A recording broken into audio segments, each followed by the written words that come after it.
Greetings, Lucky Legends. Welcome to the dojo. My name is Lucky, this is Lucky Lad TV. I'm your host of this video, and it's time for our... what could be the last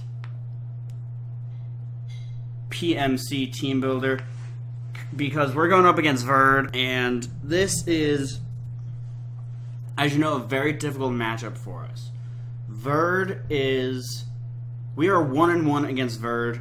We played him once and beat him, then we played him again and lost, and now we're playing him for a third time.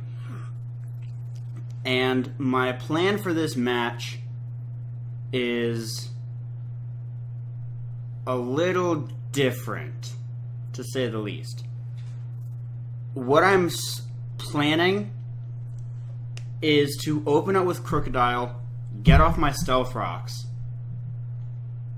and then Toxic and Will-O-Wisp spam the rest of his team with Bloodwing and Fear, and then pass stuff, Calm Mind and or Substitute, to Jirachi and or Manectric. Actually, sorry, I'm using Manectric to paralyze things with Thunderwave. Not even planning on trying to do anything else. But I'm going to break the team down for you guys. We have a Focus Sash Crocodile with Intimidate, max speed, max HP, Jolly Nature with some points in Spadef. The whole point of this was just max speed and then maximize bulk in general. Stealth Rock, Taunt, Knock Off, and Earthquake. Taunt as if he leads off with something like the Ferrothorn. We can taunt that, make sure it doesn't get up any spikes, any Stealth Rocks, something like that that would make our plan potentially much more difficult. Then we have Dallas, our Manectric. We of course are running the Jolly Nature to make sure that we outspeed a Choice Scarf Tyrantrum and can Volt Switch out on that. Or potentially Thunderwave it, depending on what may be going down.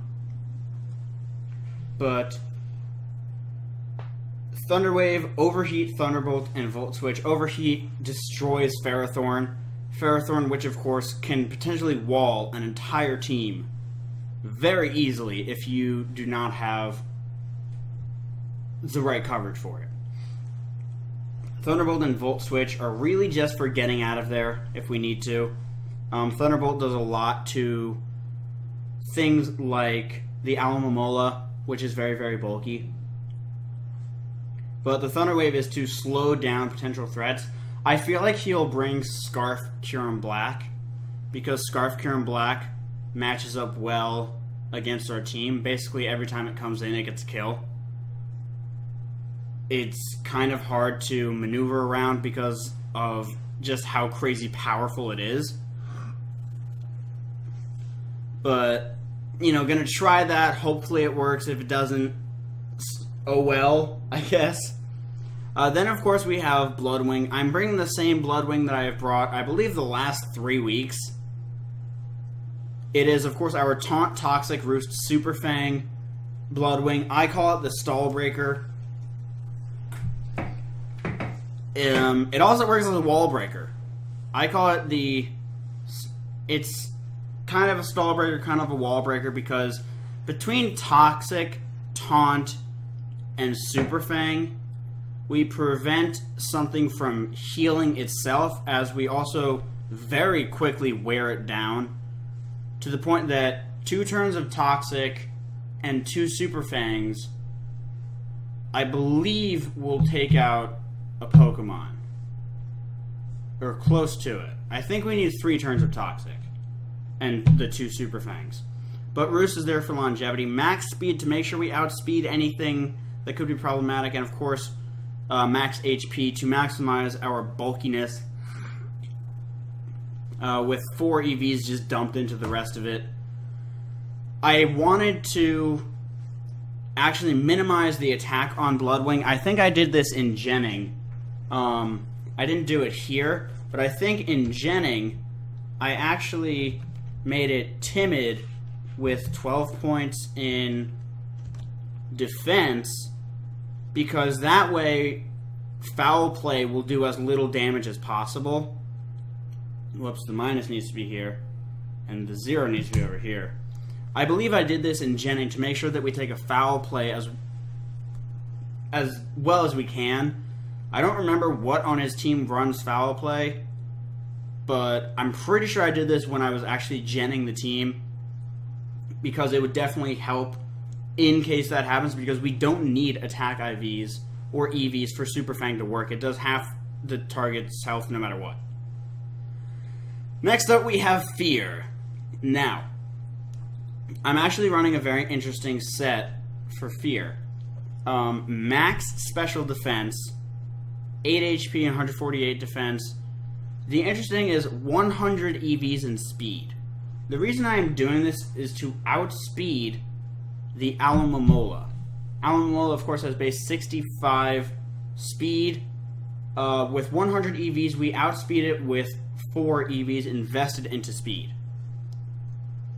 So it hits 86 speed when it's invested with 4 speed EVs. With 100 EVs, we hit 87. We are guaranteed to outspeed it. Just a nice thing to have. Protect, Leech Seed, Will-O-Wisp, and Synthesis. Protect is one of my plans for dealing with the Curum, because we can protect against it, see what move it's going for, switch out accordingly. Again, this is like if it's Scarfed. We are guaranteed to live an Ice Beam from Curum Black if max special attack, Life Orb, Curum Black's Ice Beam after Stealth Rocks with this set. Then we can Leech Seed, Protect, Will-O-Wisp, whatever we really want to do. But we're guaranteed to live that. I just dumped the rest into defense and HP.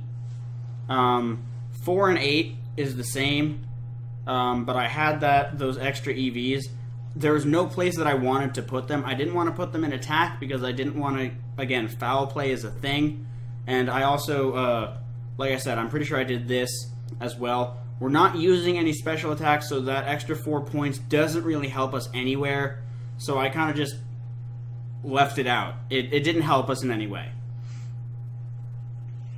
Next up, we have what I consider to be our win condition, which is Elegance, our Sylveon. This is not the EV spread that I was running. This is not. The EV spread that I ended up running, because I changed it last minute, was this. Yeah. This was the EV spread that I started running last minute. Because I changed it for a very specific reason. And it was still max speed. That did not change. Why? Why would I do this? So, with 76 EVs in attack, a Pixelate boosted quick attack does a minimum of 25% to an uninvested Curum Black. Now you're probably thinking, why would I do that? The reason that I would do that is because I'm pretty much guaranteeing that I will get Stealth Rocks up by leading with Malice. And in order for him to take out a lot of my team, he would have to switch in and out with Curum. So with Quick Attack, we can pick it off at the end and ignore the fact that it's Scarfed. The rest of this, 252 EVs in speed, max, jolly, whatever, I did that to make sure that we outspeed any sort of potential shenanigans that I didn't really want to have to deal with. We outspeed Adamant Embor and things like that. 4 EVs and HP is just to make sure we're on an odd number for coming in on Stealth Rocks. 172, I dumped the rest into defense to make this thing as physically bulky as it can. It's not very well suited for physical defense, but I did what I could. Now, the win con. My plan, the one thing that I really have is our 4 attacks. Talisman, the Jirachi, 12 EVs in HP, 248 special attack, 248 speed. We get outsped by Mew by 1 point. because I have to run HP Fire. If I don't run HP Fire, I get walled by Ferrothorn. Period. End of statement. We are running Moonblast, Psychic, Flash Cannon, and Hidden Power Fire. This hits everything on his team for super effective or neutral damage. And at +2,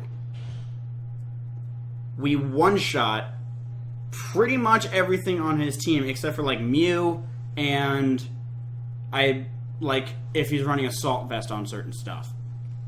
I don't want to run Psyshock because it has less damage output.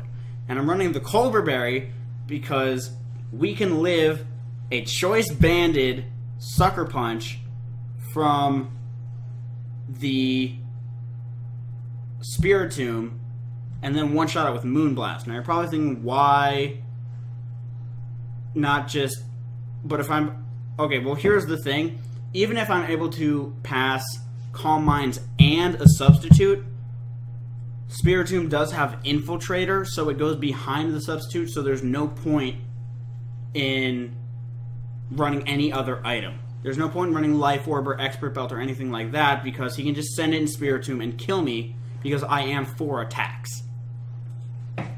But the plan here is to spread Thunderwave, Toxic, and Will-O-Wisp around his team and wear it down with the combination of Stealth Rocks, then capitalize on a good switch, sub up with my... what's it called? Sylveon, set up a few Calm Minds, Baton Pass and Jirachi, and sweep. Now, the reason that's kind of my plan is because we can take Earth Powers if we have those Calm Mind boosts up. We can take the Earth Powers from something like the Kyurem Black. We don't have to worry about it. If Kyurem Black is not Scarf, we outspeed it and we absolutely demolish it with Flash Cannon. Or we could go for Moonblast as well. One of the really cool things about Moonblast is that with our Serene Grace ability, it has a 60% chance to lower your target's special attack.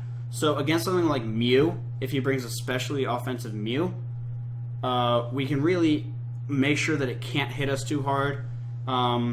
If he crits us, we're obviously screwed, but that is my plan.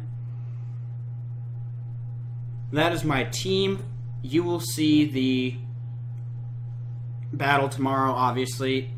But I want to thank you all so very much for watching. If you enjoyed, make sure to leave a like, comment, and subscribe down below. It's very much greatly appreciated. But with that, I'm going to get about. Best of luck out there. I will see you all soon. Goodbye.